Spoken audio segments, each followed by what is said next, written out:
नमः शिवाय। पितरों की पूजा से मनुष्य आयु, पुत्र, स्वर्ग, कीर्ति, पुष्टि, बल, पशु, सुख और धन धान्य प्राप्त करता है। पितृपक्ष में किए गए श्राद्ध आदि कर्मों से पूर्वजों की आत्मा को शांति मिलती है और कर्ता को पितृ ऋण से मुक्ति मिलती है।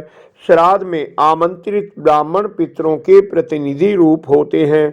कुछ लोग ये शंका करते हैं कि श्राद्ध में अर्पित की गई वस्तुएं और भोजन पितरों को कैसे मिलता है। आइए जानते हैं।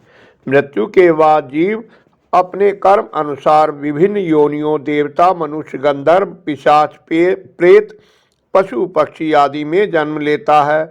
तब मन में ये शंका होती है कि उन तक हमारी वस्तुएं, भोजन कैसे पहुंचते हैं और उन्हें तृप्ति कैसे मिलती है।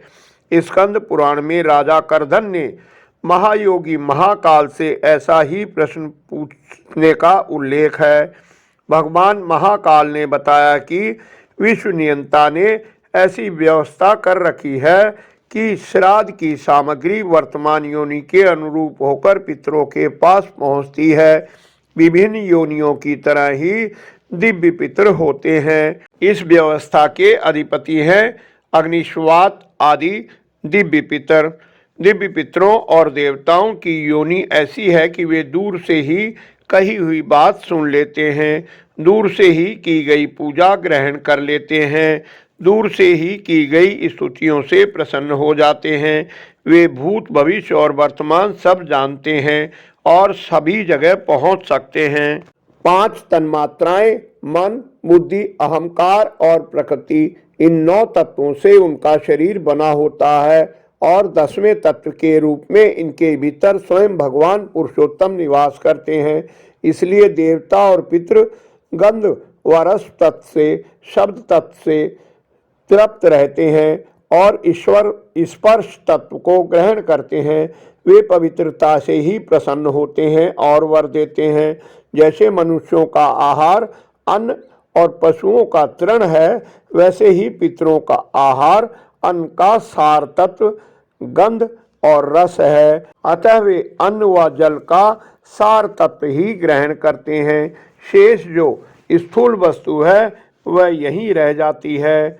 नाम व गोत्र के उच्चारण के साथ जो अन्न, जल आदि पितरों को दिया जाता है, दिव्य पितर विष्णुदेव एवं अग्निश्वात हव्य कव्य को पितरों तक पहुंचा देते हैं।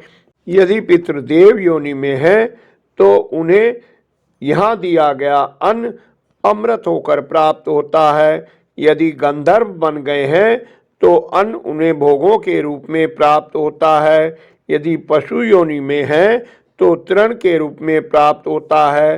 नाग योनि में वायु के रूप में, यक्ष योनि के में पान के रूप में, राक्षस योनि में आमिष के रूप में, दानव योनि में मांस के रूप में, प्रेत योनि में रुधिर के रूप में और मनुष्य बने होने पर भोगने योग्य तृप्ति कारक पदार्थों के रूप में प्राप्त होता है।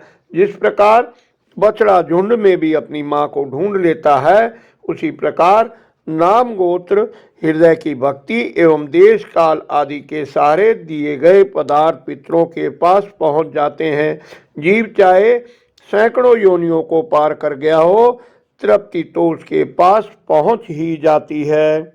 आशा है ये ज्ञानवर्धक वीडियो आपको पसंद आई होगी। कृपया लाइक करें, कमेंट में सुझाव दें। निरंतर जुड़े रहने के लिए चैनल को सब्सक्राइब कर मेरा उत्साह बढ़ाएं। धन्यवाद। आपका कल्याण हो।